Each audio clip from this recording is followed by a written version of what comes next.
Assalamu alaikum wa rahmatullahi wa barakatuh, everyone. Welcome everyone watching this video.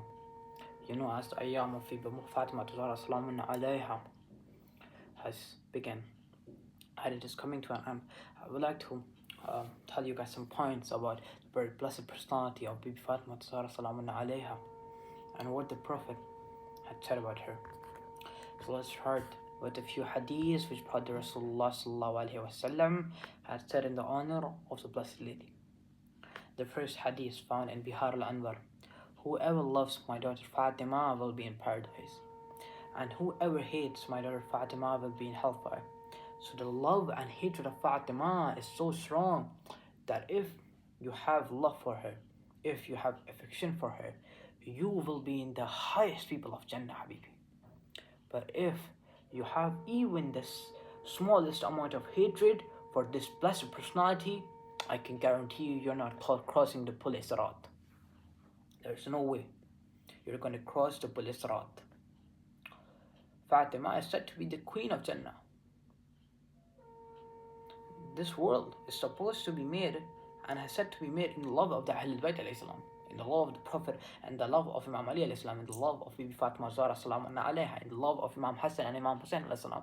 And then you treat these personalities with so much cruelty, so harshly, and then you expect the personalities who treated them like that to be in Jannah, Habibi? I don't see that coming. And in another hadith narrated by the Prophet, said by the Prophet, Bibi Fatima alayha, is Fatima is a part of me, and what pleases her pleases me, and what angers her angers me. And we all know that Bibi Fatima alayha, when she died,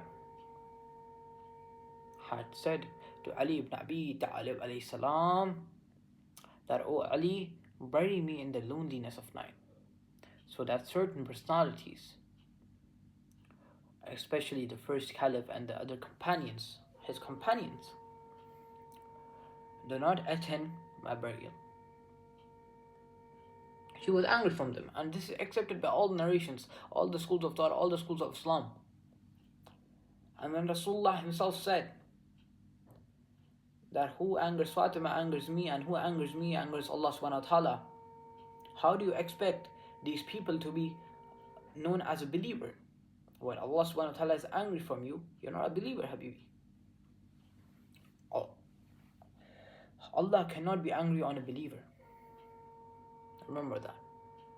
Because He knows that this person will do tawbah someday. But when Rasulullah says this line, that whoever angers Fatima angers me, and whoever angers me angers Allah, it's a statement, given statement, that Allah subhanahu wa ta'ala is angry from these personalities. And we know in the history of Islam there are only some personalities who have angered the holy personality of Bibi Fatima salamun alayha, and those personalities, we all know them, and they're only gonna be in Jahannam. Because someone who can hurt the holy daughter of Rasulullah, the queen of paradise, the mother of Hassan and Hussain, the princes of Jannah, how do you expect them to be in Jannah when you treated the family, which is the kings and queens of Jannah? How can you be in Jannah? How can you be in Jannah where the kings and queens are the ones who you treated like that? And then another thing I would like to narrate over here is the sermon of Fidak. So the context of Fidak is Rasulullah had a property of Fidak which he had gifted to Bibi Fatima Zahra salamun alayha. And when Rasulullah died, and so after his death, his martyrdom, the caliphs took over the property. But when it was clear that Rasulullah had gifted his property to Al-Zahra, so why did these people take over this property? Why did they not return it to Bibi Fatima salamun alayha? Why did they just not give it to her? Why did they even take over it? It was none of their right. They had nothing to do with the property, Habibi. So this is a part of the context of the sermon Bibi Fatima salamun alayha had narrated for these personalities in the Sermon of Fidak. Now these very people have taken the reins of authority into their hands, and Shaitan has raised his head from the place of his concealment, inviting you towards evil. Thus he found you to be among those accepting his invitation, and you held him in esteem with the intention of securing position or being deceived. Now Bibi Fatima clearly states here, securing position.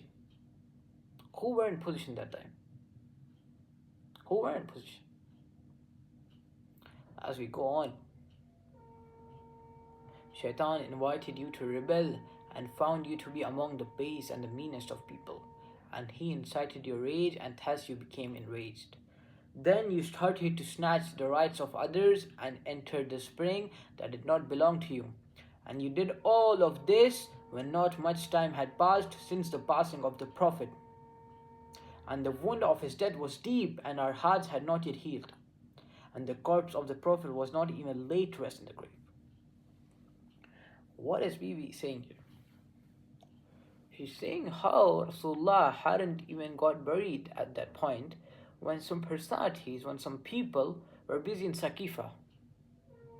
Some of the so-called companions were busy in elections. Now Rasulullah had already declared his successor in Ghadir. من كنت مولاها فحاز علي مولاها. That whoever's master I am, Ali is his master. And we all know this, that on the day of Ghadir, all these companions of Rasulullah had come and paid allegiance to Imam Ali alayhi salam. But then, even after all this, they hosted Saqifa. And they declared themselves the caliphs. And when Imam Ali alayhi salam did not give bay'ah to them, they took away the rights of Al-Zahra. And then, before that, I would like to narrate a thing where, before that comes later on. What happened before that? They came to the door of Al-Zahra, and the narration, which is accepted by all schools of thought, that the second caliph, what did he say on the door of Al-Zahra? He said that, O Zahra, if Ali does not come out now, or if we do not open the door, I will burn this door, I will burn the house. So the Lady of Heaven, you are threatening her that I'll burn your house, I'll burn the house which in the Ahl al-Bayt al-Islam lived. Is that what you're doing? And then you accept these people to be in Jannah. That can never be possible. Just imagine threatening the Ahl al-Bayt al-Islam. Threatening Bibi Fatima alayha is like threatening Rasulullah. If someone would have threatened Rasulullah, you would have sent lanat on them. Send lanat on these people as well. Why don't you send lanat? And then, except we know in the Shia narrations where it is said that how Bibi Fatima alayha had got martyred, and Mohsen got martyred as well in the womb of Bibi Fatima alayha. And they did all of this, and then you expect them to be in Jannah? Habibi, just for a second, even if you do not think of the killing and the martyrdom of Bibi Fatima alayha and the pain she received, and just think about the point where this person comes out of the door of the group of people and is threatening Bibi Fatima, even that is enough for them to go to Jahannam. And when I say this, I do not mean that they did not kill her or anything like that. They did everything. But I'm saying even this step, the starting step, was also enough for them to go to Jahannam. And they keep doing it, they kept doing it, even after doing so much, even after making her go to so much cruelty, giving her so much pain that her baby died They still took away her land, which was gifted by the Prophet to her. They kept taking away her rights. They kept on doing that. And the last thing I would like to tell you guys is the Ayam Fatima Zahra Salamun has gone in now. Whether you are of any school of Islamic law, whether you're a Shia, whether you're a Sunni, whether you're a Wahhabi, whether you're whatever Habibi, whether you're Hanafi, you're Saqafi, you're Salafi, you're anything. There's nothing as Saqafi, I mean Salafi, yeah. Anything. For a second, just think about what happened with Bibi Fatima Zahra Salamun alayha, and just think for a second the importance of this personality. Because even threatening her is enough for you to go to Jahannam. And do yourself a search. Read the books. Read how cruel were these personalities. In so many things, they did not know how to rule itself. They did not know how to treat the Islamic Ummah. They did not know how to treat the Prophet when he was on his deathbed. The Rasulullah, when he asked for pen and paper and said that I will write a thing which would never let you go astray, what did the second caliph say? He said that Rasulullah has gone delirious. And we have the Quran, which is enough for us. So this whole time when Rasulullah was guiding you, you should have studied at that time. You should have left the Ummah. Why did you even join Islam then? Why were you even under Rasulullah when the Quran was enough for you, Habibi? Go away from all these people then. Stay with the Quran. These people think, see, when you talk about the Quran, there is Rasulullah. And when you talk about Rasulullah, there is Quran. Because